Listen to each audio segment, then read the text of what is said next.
ನಾನು ಲಾಯರ್ ಆಗಿ ಕೇಳ್ತಾನೆ, 3 ಮಂದಿ ನಾವು ಮರ್ಡರ್ ಮಾಡಿದ್ದೇವೆ ಅಂತ ಸರೆಂಡರ್ ಮಾಡಿದಾಗ 3 ಮಂದಿ ಬೆಳಗ್ಗೆ ಹೋಗಿ ಪೊಲೀಸರಿಗೆ ನಾವು 3 ಮಂದಿ ನಾವು ಸರೆಂಡರ್ ಆಗ್ತೇವೆ, ನಾವು ಒಂದು ಮರ್ಡರ್ ಮಾಡಿದ್ದೇವೆ ಅಂತ ಹೋಗಿ ಒಪ್ಪಿಕೊಂಡಿದಾರ.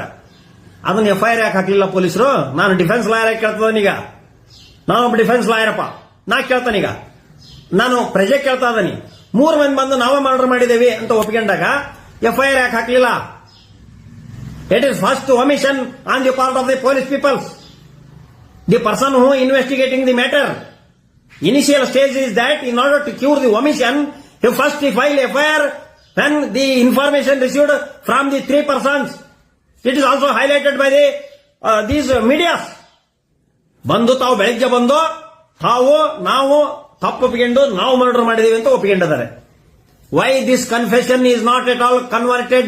Why this confession is not recorded by the police? Why you are not